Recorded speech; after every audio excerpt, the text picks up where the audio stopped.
Okay.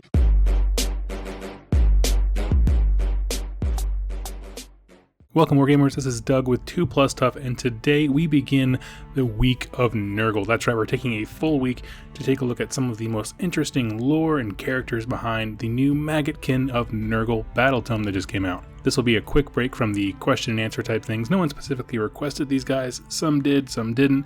That's okay. We're going to take a minute and just dive into all the awesome stuff that Games Workshop just released. But in the future, if you do have a lore question about Age of Sigmar that you would like answered, go ahead, click subscribe, leave it in the comments down below. I read every single comment and try to respond to as many as possible, and giving you guys the credit whenever I can. So without further ado, let's dig into today's subject, Mr. Gutrot Spume himself. Now, Gutrot Spume's story, what it really is, the core of him, is a champion of Nurgle, okay? Very simply. But he has a really cool backstory, one that they've really taken and modified more than any other character, I think, going from the old world to Age of Sigmar. To that end, I'm not going to spend much time, or any really, at his old world lore, because I really want to focus into what the cool stuff they've given us in Age of Sigmar. And what we know about him is that his story dates back to the beginning of the Age of Chaos, which, just put a pin right there, that means that Gutrot Spume is quite old. We don't have an exact timeline as to how long the Age of Chaos has been, but we know it must have been a heck of a long time for just so much of the mortal realms to be taken over,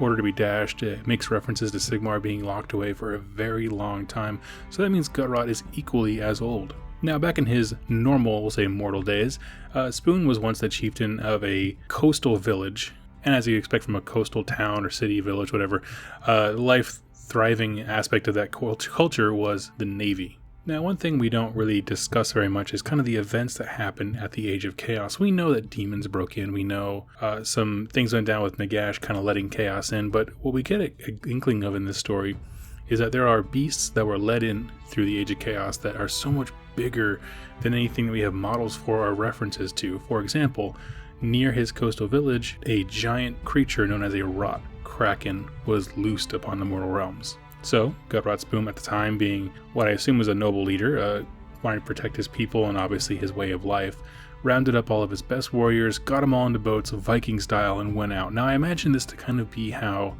we did whaling back, I think, like in the 1800s. You know, everyone kind of gets in their various boats of different sizes with harpoons and spears and weapons and things like that, and when the beast surfaces to attack, that's when you kill it. So we know that Gutrot and all of his best warriors got into these boats, went out to sea to hunt this rot Kraken. Now, the story that he would get in the battle tome specifically calls out that he wanted to impress the gods, and it's very interesting that that kind of term, the gods, is so, we'll say, open-ended. We'll get to why when we talk about why he's an interesting character, but Gutrot's out there and he's fighting his best. The Kraken comes up, is destroying ships left and right, and it actually grabs the capital ship, the one that Gutrot is on, and begins to kind of drag it down and consume it. And all the entire time, Gutrot's on the deck just fighting this thing tooth and nail. Now, let's be honest, this guy is about to die. He didn't stand a chance at all. This thing is just far too massive. And in this time of his most desperate need, seeing that he's just about to die, Nurgle turns an eye to him, kind of sees the, we'll say, valor in its own way that Gutrot was trying to display, and decides at that moment to bless him and create him as a champion. And in that instant, Gutrot was transformed from the normal chieftain that he was before into a hulking chaos champion. The side of him blew out and tentacled arms came. He grew in size. He had this huge honking axe that he still wields today. And with this massive influx of power, he was able to use his sheer willpower to dominate the mind of the Kraken. He didn't have to fist fight it.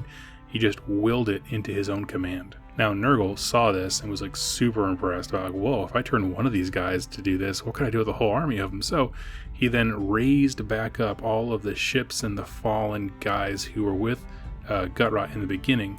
And this is where you have some of the first Blight Kings. These were originally the crew and warriors that Gutrot had with him, raised up because Nurgle was so impressed with their tenacity and strength. And so now you have this unholy, supermassive fighting force traveling around the mortal realms, doing everything that Nurgle wants them to do. Partially out of gratitude for, one, saving their lives, but two, taking away this element of fear and danger, right? Nurgle followers tend to not be scared of death. They kind of invite it as part of the cycle of life. And so I think there's a great sense of gratitude that goes along with the Blight Kings in general. What's interesting is this is one of the few characters that has a pirate or naval theme to him, and branching away from being bound by water, because water has some restrictions. These guys sail over the land and sea, and the way they're able to do this is because Gutrot went ahead and mounted his ship to the rotting carcass of this Kraken thing.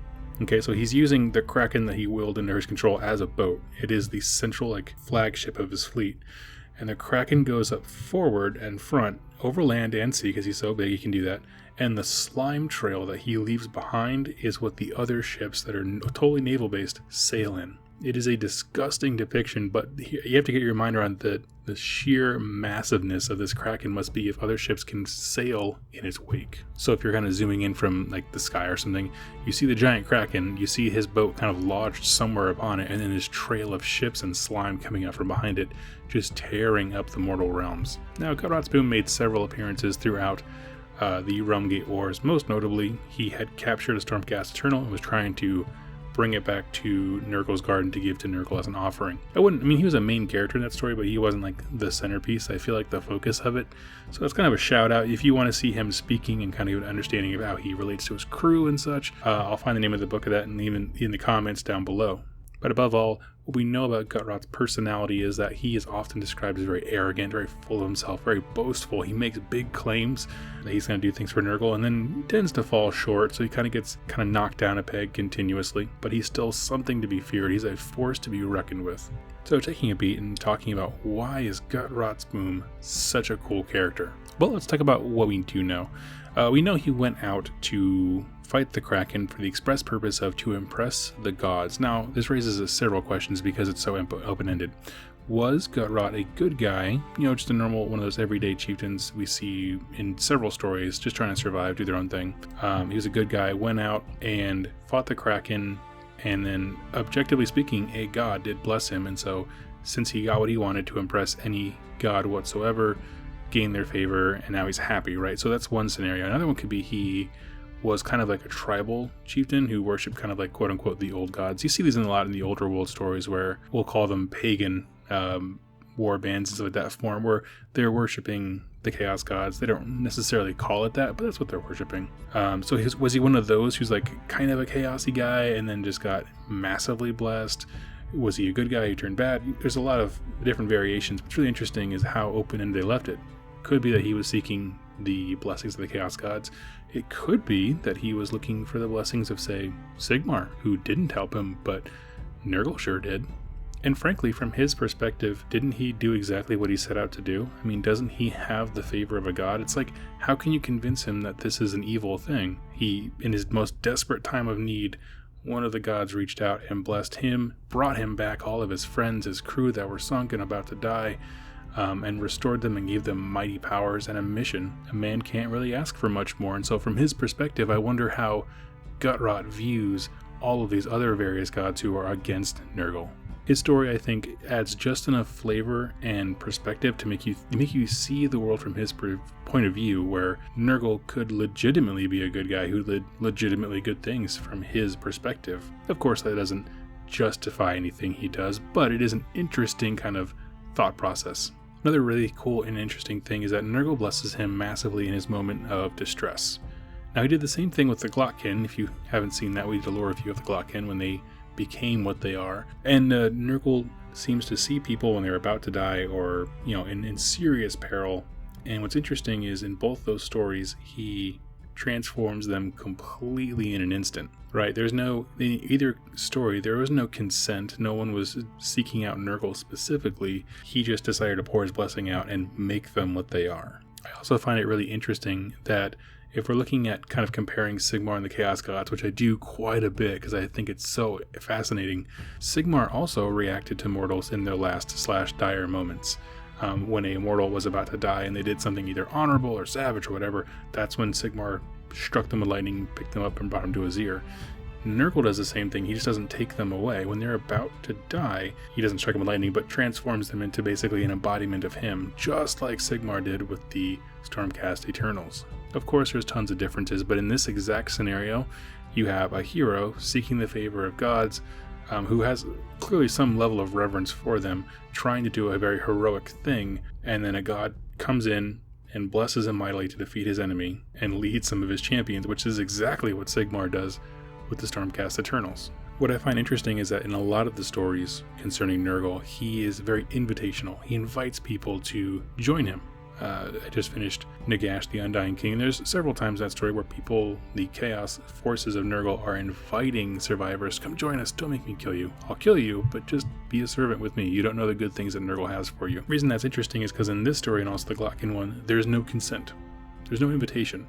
No, Nurgle didn't pause time, go down to Gutrot, who's halfway down the jaws of the Kraken, and say, hey, I have a proposition for you. He's like, no, he just did it. And so that stands out as being, I would say, somewhat unique amongst the kind of way chaos gods and things like that seem to work. A lot of times there's kind of a willingness on the part of the mortal to become what they're going to become, but there's a few cases, and they're very rare, so I highlight them, where there's no consent, no interest. It just kind of happens to them, things that are happening beyond their control. And it wasn't just like a little blessing, it must have been huge to have Gutrot gain the power and the strength to defeat the Kraken with his mind, and then also to raise the crew and the ships back up. Like, that's a huge surge of energy. It must have been a huge thing to have happen without anyone really asking for it.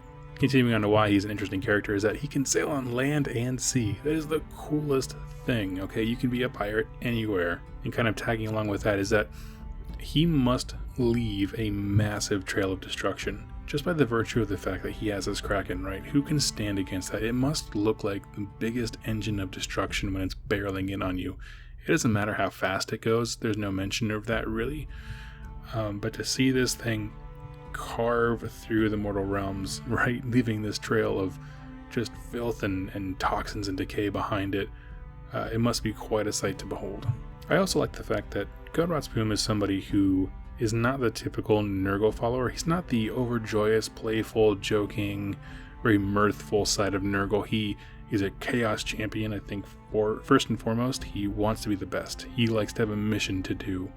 Like I said, he's more of a traditional champion of chaos rather than something we've seen kind of more recently with a lot of the demons being very, very playful for Nurgle. And to go along with that, he definitely favors mortals in his kind of entourage rather than demons themselves. And folks, that is my impressions of Gutrot Spume, champion of chaos, and I love this guy. I love this model. He darn near inspired me to start an entire Nurgle army, and darn it, I may do that as well again. If you have an Age of Sigmar lore question you'd like answered, go ahead and click subscribe and leave it in the comments down below. I read every single comment, and I will be saving them for when I conclude the week of Nurgle. And if you'd like to support me in a more personal way, head over to the link in the description down below and get yourself a gaming mat from the 2+ Tough store. These are set in the Realm of Death, which will be absolutely perfect for the upcoming Malign Portents campaign. They are limited stock. I'm not making any more, so you get what you get when you can. And I would greatly appreciate that. It goes straight to supporting me. And if you can't do that right now, don't even worry about it. I'm just so glad you spent some time with me today. I look forward to seeing you the rest of this week as we cover other awesome figures in the Nurgle army. Thank you so much for watching, and happy wargaming.